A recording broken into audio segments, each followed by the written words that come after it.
Hello everyone and welcome back to TowerGate. It is TowerGate day number 509, Wednesday, August the 1st, 2018. Thank you so much for tuning in. Happy August. Yes, it is Wednesday. You know what happens on Wednesday. Take out the trash and have some chicken. Every Wednesday, I take out the trash and I have chicken. Yes, I do. You know, yesterday I was talking about Trump derangement syndrome, and it's amazing to have something like this. I mean, this is, in a way, it's a big joke, right? But in all seriousness, we are seeing things in the media, from politicians, from people who support this particular party, the Democratic Communist Party. We are seeing things that are absolutely unprecedented, extraordinary. I've never seen anything like it.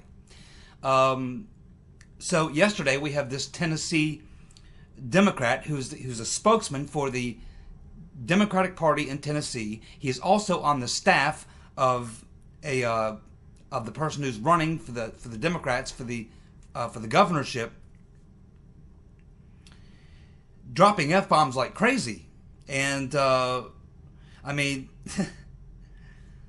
Average people, I mean, I'm talking about Democrats, average Democrats are seeing this stuff and they're thinking, man, these people are really unhinged. So what Trump has done really is he has exposed how crazy these people are. But he's driven them much crazier than they actually were.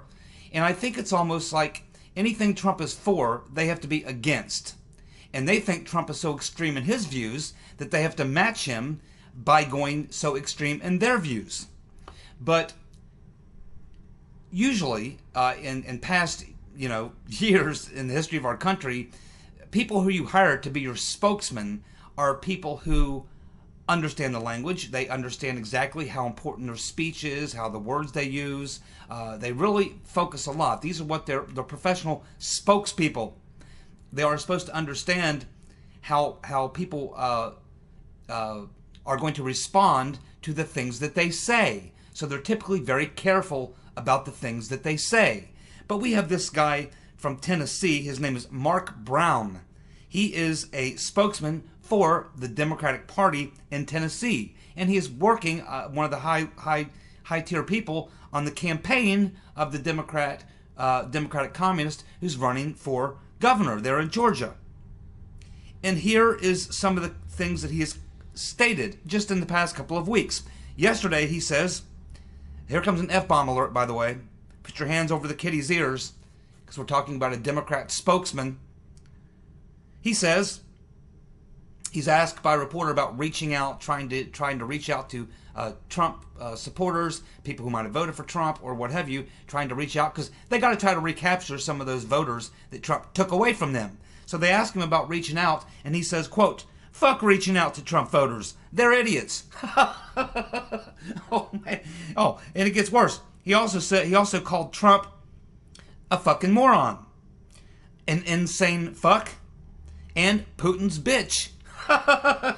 Now, I realize that the most nutty of the left probably are cheering him on, probably passing it all over Facebook and liking it, and Twitter and retweeting and all this kind of stuff. But to the average person in the country who's a Democrat, when they see this kind of stuff, they go, oh man, I can't vote for these people anymore. And that's what's behind the walk-away movement. That's what all these people in the walk-away movement are saying. They're saying, man, when I watch these Democrats, I can't be a part of this. These people are unglued, and I'm not. I didn't like Trump. I was hoping for Hillary or Bernie or somebody, but gee whiz, I can't be a part of this. These people are really unhinged. And if this continues, if these people don't realize that they are taking on the biggest troll in the history of the world, that being President Trump, he is the master troll. He's the king of trolls. If they don't figure it out pretty soon what he's doing to them, the left-wing media, the Democratic Communist Party, and all their supporters, if they don't get it figured out pretty soon, when Trump finishes up here in about 6.5 years after serving his second term, he'll have destroyed them completely. The party, the Democratic Communist Party, will be gone. It will be history.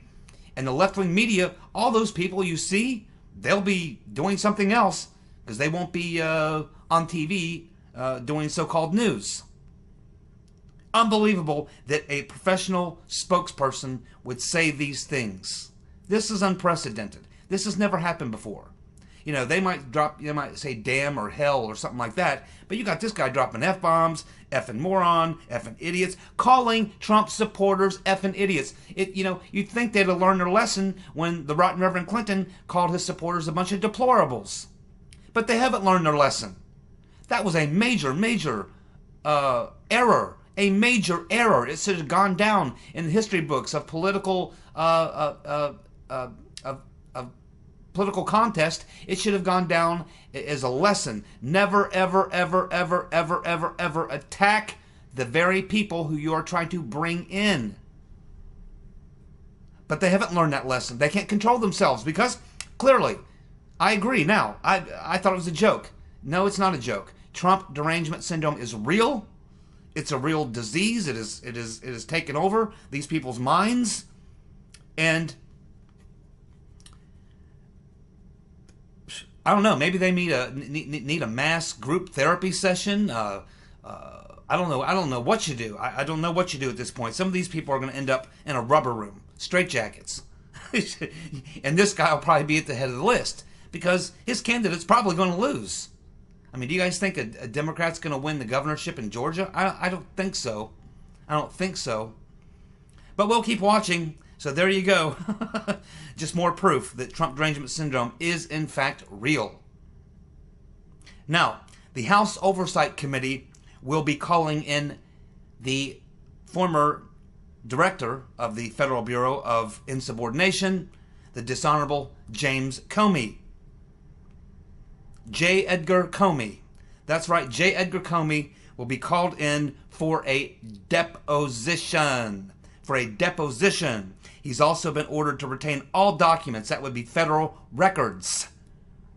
They have not set the date yet, but it should be sometime in August. So they're going to depose James Comey. That would be done behind closed doors, obviously. So we will probably learn some things about that, but that's a dangerous situation for Comey to be in, obviously. The worst thing he ever did was write that book and then go out and make all these speeches, because now he is on record saying those things. He lied, at least I can account for 4 times he lied under oath, not to mention the worst lie he told, sitting right there, is when they asked him about the dossier, and he said it was a unverified and salacious document, and then 2 months later, he signs off on a warrant to use it to get a FISA warrant against Carter Page, knowing good and well that it was unverified, and that knowing good and well that he, as the director of the Federal Bureau of Insubordination, J. Edgar Comey, knew good and well that his people didn't verify it either. They just ran with it. He can't do that. And they're going to get him in this deposition. They are going to get him. They've got his entire testimony, and they're going to go by it line by line. They're going to catch him at least the 4 lies. There may be some more. And you better believe that Jim Jordan and Matt Gaetz and some of these other guys will have no problem coming back from their summer recess to hold a deposition hearing with the dishonorable J. Edgar Comey. You can bet on that.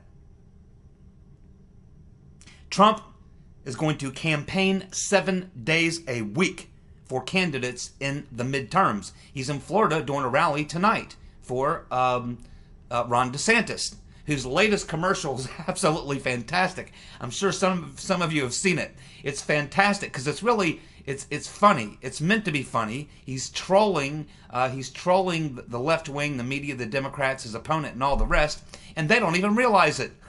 They're trying to analyze it from a serious perspective, and they're speechless. They just can't do it because they don't have a sense of humor.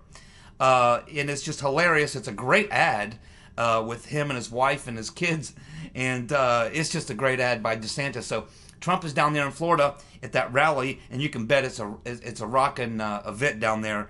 His events always are. So hopefully, maybe some of you actually were at the rally. I know the last rally he went to, Patty was there, and a few other people were there. And she sounded like she had a great time. My sister and brother-in-law have been to 3 Trump rallies, and they live out in the sticks, out in Indiana. It's about an hour and a half drive just to get to the river, to Cincinnati, and then because he usually comes here to Cincinnati, the more northern suburbs of Cincinnati, and they make 2-hour drive one way to see Trump, and they've been to 3 rallies. And if he was back here tomorrow, within a 2-hour drive, they would go see him. Just love him. So anyway, yeah, he's going to campaign 7 days a week. And this just shows you the incredible stamina that Trump has. I mean, the guy is like the Energizer Bunny. I wish I had half of his energy. Just absolutely amazing. The way that he operates is so unconventional, and the success that he has, and you see the effect that he has. It's extraordinary. He will probably go down as the greatest president in our history, next to Washington or Jefferson. It's hard to beat Washington, obviously. And Jefferson, it's really tough to beat Jefferson because of the Louisiana Purchase. he bought the entire Louisiana territory, for $4 million. I don't even think Trump could pull off a deal like that. But if he can destroy the Democratic Party and the left-wing media, he'll be very, very high in that category. He'll be top 5 for sure. Top 5 for sure. Unbelievable what we're witnessing, and I'm so happy to be living through it. I wish my dad was here to experience all this. I really do. He would just be loving this. He would be loving this. Cheryl Atkinson, a real reporter, Cheryl Atkinson, wrote a very, very good article in The Hill today, and you might want to have a read on it. It's not a long story. She writes some long pieces, but this one really isn't. It's about the same length of pieces you normally see over on The Hill. But she's bringing back a topic and reintroducing a topic that was on the burner a while back but seems to have slipped off the burner, and she's reminding us that we should not forget about this. So just the basics of the article, she's talking about the unmasking. And she's asking, what happened to the unmasking probe? What about Samantha Power? Who there are hundreds of unmaskings attributed to her, and Susan Rice, including up to the last day. It appears that both Clapper and Samantha Power and Silly Sally Yates have admitted to doing unmasking on the last day that Obama was in the White House. Of course, we know Samantha Power is saying, oh, well, I didn't do all of them unmasking. Some of them, someone else is doing them under my name. Well, are you kidding me? Has anyone looked into that? I'm pretty sure you're not allowed to do that, right? Yes, it was Yates and Clapper who admitted in hearings under oath that they reviewed and shared classified documents in which President Trump, his associates, and members of Congress were unmasked. Based on what? Based on what? Well, that was another thing that was supposed to be looked at by the Department of Justice, which conveniently disappeared. Nothing is happening at the Department of Justice. I'm telling you, until Sessions and Rodenstein are gone, and I really hope after the midterms both will be gone, one way or another, until we actually get a real Attorney General and Deputy Attorney General, this is how it's going to be. It's clear that we know about Rodenstein. Sessions, we were holding out some hope, some benefit of the doubt that there's something going on. Maybe he had a secret thing going on with Mr. Huber. Sealed indictments, doing investigations. But folks, he put Mr. Huber in there last August. Sessions has allowed all this stuff to continue going on, despite the fact that Rodenstein is far more compromised than he was. If anyone should have recused himself, it should have been Rodenstein and Mueller. Mueller should never have been able to take that position because of his connections to everybody involved. But I think it's obvious at this point. I gave Sessions the benefit of the doubt for a very long time. But in the last few weeks, from what I've seen, I just can no longer, I'm being honest with you. Some of you probably don't like this, but I'm being honest with you. I just do not see it. I just don't see it, man. I can't explain it. I don't understand it. What's going on? People used to say, well, they got something on him. I never really believed that, but now I don't know. I just don't know. What I do know is he's got to go. I don't believe he's got any secret investigations going on. I don't believe there's all these... Yeah, there's a lot of sealed indictments. There's always thousands and thousands of sealed indictments. There's always that going on. That could be for MS-13, people in the country illegally. It could be for these child sex rings. It could be for all sorts of crimes. But a lot of people have lulled themselves into believing, oh, this is Sessions and Huber working together, and they've got all these sealed indictments, and one day they're going to drop them all on Comey and Yates and Brennan and all these people. No, man. No, it's been going on too long, and they would never leave these people in their positions. They would at the very least demote them, put them in another position. They wouldn't leave them in those positions with all that power to continue knowing what they would have learned by now after nearly a year of investigations. There's just no way. There just is no way. So I can no longer, I've given up officially on Sessions. I've zero, no longer believe that there's any redeeming quality whatsoever. I can't explain why he's behaving the way he is. I can't explain it. I can just tell you that my gut is telling me that, it's, I don't know what's going on, but Sessions really has to go. After the midterms, I do hope Trump gets rid of both Sessions and Rodenstein and gets a real attorney general who will actually investigate these crimes and appoint a special counsel. Or as I've said before, I think the president, after the midterms, should appoint a presidential commission. A presidential commission, I think, is the way to go. Okay, so getting back to Samantha Powers, she says, of course, that she didn't do all those unmaskings. She says someone else must have done that using her name. Now, I'm glad that Cheryl Atkinson wrote this article, because we do need to revisit this, and I hope members of Congress, Devin Nunes and others, haven't forgotten about this, because the fact of the matter is, this is not one of these things where we would not be able to find the evidence to prove what really happened. No. All this stuff is documented. It better be.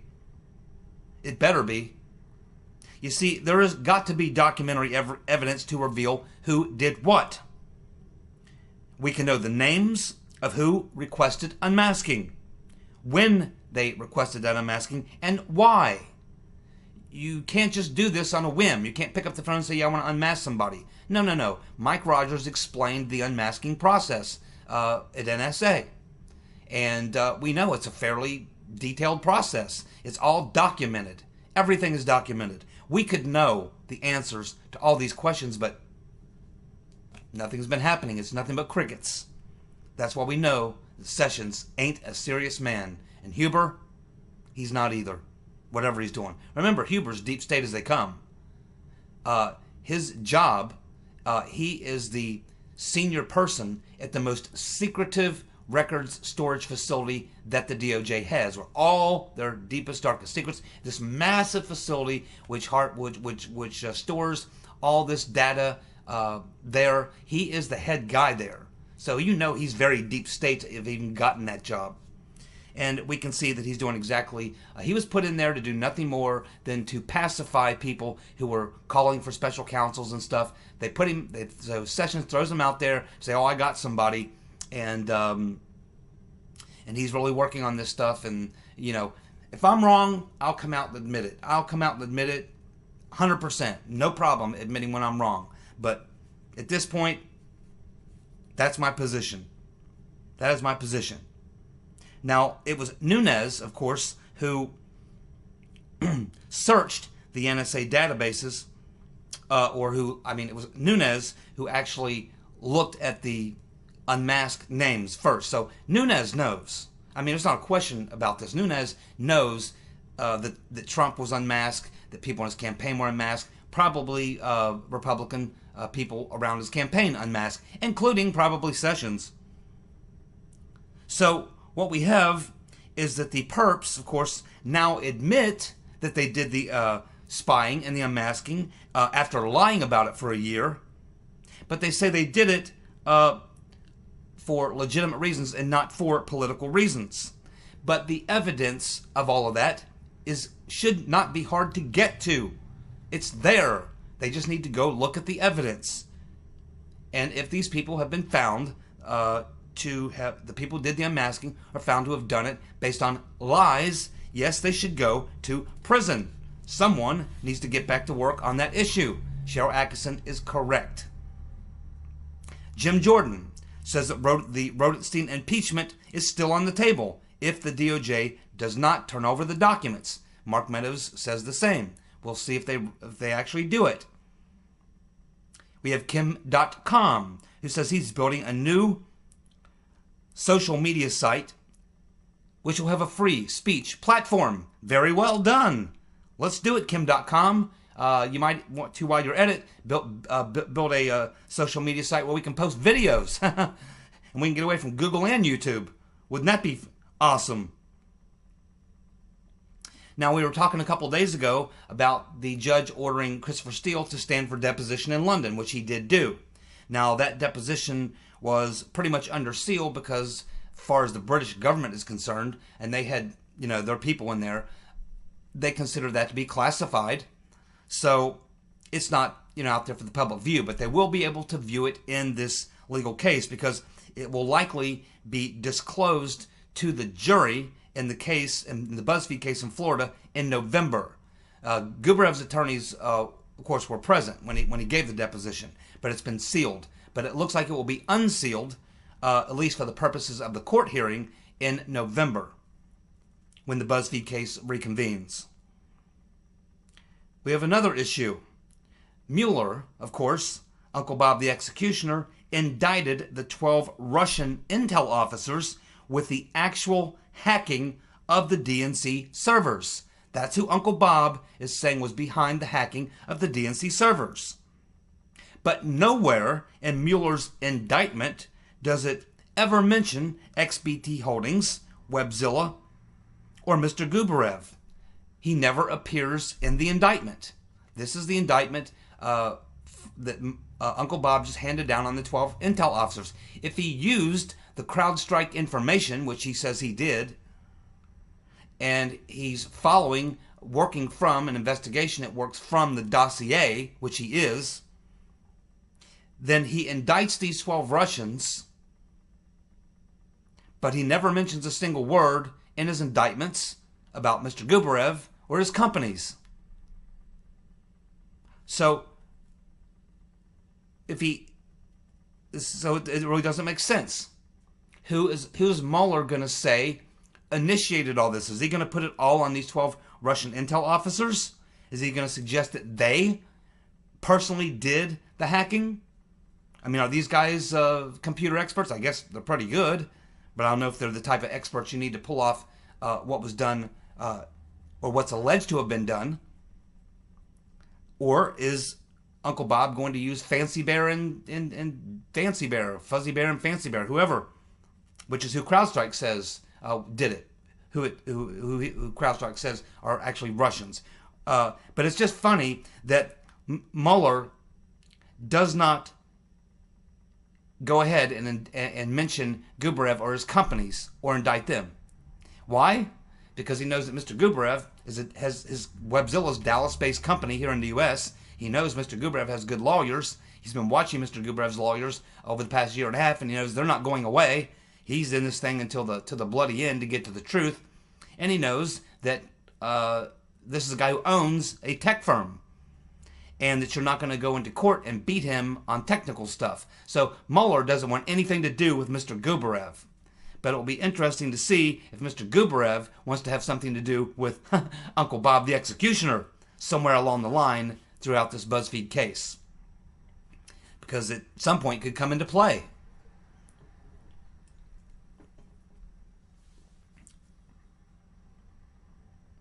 Yeah, I mean, I don't know if I mentioned this yesterday.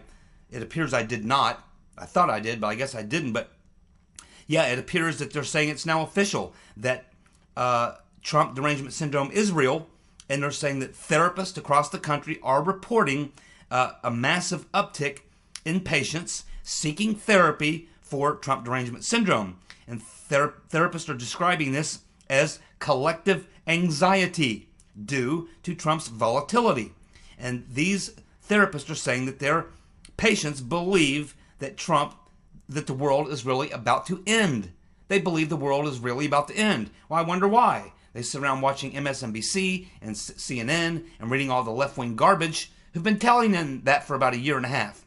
No, things are better than they've ever been. The world is closer to peace than it's ever been, moving away from war. The U.S. is more prosperous than it's been in years. Yet these people, in their ignorance, have swallowed the goo. They've swallowed the entire load of goo from the mainstream media and the Democrat Communist Party. And those who have enough control of their mental faculties wise up and walk away. The other ones who are not wise enough, smart enough to figure it out, end up seeing a therapist. And it's going to get worse, my friends. Much, much worse. Rubber rooms and straitjackets for a lot of these people. Giuliani was on Deface the Nation. And Giuliani says that the government has, compliments of Mr. Cohen in that raid on his office, that the government has 183 recordings from Cohen. We've heard, of course, the one. There are 11 or 12 tapes where Trump is discussed.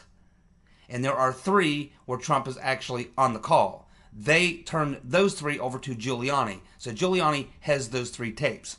But he's aware of 183. And what's funny about this, and what Giuliani is laughing about and having fun with, is that it appears that Cohen didn't just tape conversations with Trump and some of his clients. He taped conversations with the media, the left-wing media. In fact, there's a 2-hour recording with Chris Comey. And even when he starts the recording, apparently, he tells Comey, oh, yeah, I hit this device on my desk. It looks like I'm recording. I'm not recording. And then he puts the device in his desk drawer. But he's still got it recording. And it records the entire meeting with Chris Cuomo. I can't wait to hear that. But he's got tapes with a lot of members of the left-wing media. And eventually, at some point, it's all likely going to come out. And we're going to get to hear what all them left-wing jackals said to Cohen in these recorded conversations. The 3 that involve Trump are totally harmless and have no implication. But those other 180, with all those members of the media and others, could be very damaging, again, to the left-wing media. So maybe Cohen is playing a little game of his own. Yes, of the conversations, there are 12 total that are lengthy conversations with media people and reporters. And of course, it says here that Cohen always liked to tell people he was not recording them, while in fact he was recording them. Release the tapes. Release the tapes. Let's hear them. Now, the Manafort trial got started yesterday, and of course, Manafort pled not guilty. And of course, the early indicators is that he is going to flip. Yes, Manafort is going to flip, but not on Trump. He's going to flip on his partner, Rick Gates. Not only that, it looks like his primary strategy is going to be to, remember, this is the same judge who, when they were going through the pretrial, the judge said, hey, this looks to me like a witch hunt on Manafort to get him to sing or make up a tune because the president is the target. It's the same judge, Judge Ellis. So, but he has allowed the case to go forward. But it looks like Manafort's pleading not guilty, and it looks like the defense that he's going to use is going to be that this exact same set of facts that he's facing now in this case are the exact same set of facts that were looked at 8 years ago and investigated 8 years ago. And the person who investigated it, the U.S. attorney, looked at all the evidence and decided not to prosecute. And so it looks like they're going to bring this former U.S. attorney into the courtroom to testify that he in fact looked at all this evidence 8 years ago and decided not to bring charges. Here's the good part. That U.S. attorney from 8 years ago that looked at all that evidence and this exact same set of facts and decided not to prosecute? Rod Rodenstein. Rod Rodenstein. Rodenstein's going to be brought into the Manafort trial as a witness for the defense. He's going to have to be called up there, and he's going to have to sit there and say, yeah, I looked at all this evidence 8 years ago, and and I decided not to bring the case. Now, that's not necessarily going to win the case for him against the facts or whatever is going to be brought by Mueller, but what it's going to do is lock into the jury's mind that, hey, you know, he had all these facts 8 years ago. Now all of a sudden, and even Rodenstein admits it, he didn't prosecute, wouldn't prosecute, whatever, and now you got him being prosecuted after the fact that the judge has already said that, you know, I think this looks like a witch hunt. So Manafort may very well beat this rap. He may very well beat this rap without ever even having to defend himself against the evidence. Rod Rodenstein could be the star witness to exonerate Manafort. Oh, I love it. I love it. Absolutely. Yes, we just keep on winning. You guys tired of winning yet? I'm not. And it's funny because another round of stories hit the paper in the last 2 days where they're talking to these Republican strategists and they're like, well, you know, 3 months ago, you know, we thought we had a pretty good chance. 2 months ago, we thought we had an even better chance. But after Trump had that horrible week, you know, where he, you know, he's had the issue with the separating the kids at the border. Then, of course, he had the thing happen in Helsinki. I don't know. Now it's so bad that I don't know. We may not be able to hold on to the house. I mean, it's just, you know, it's just absolute insanity. Apparently, they didn't notice that his poll numbers went up 2 points, 2 to 3 points after Helsinki. They didn't go down. And most people understand exactly what's going on. You know, because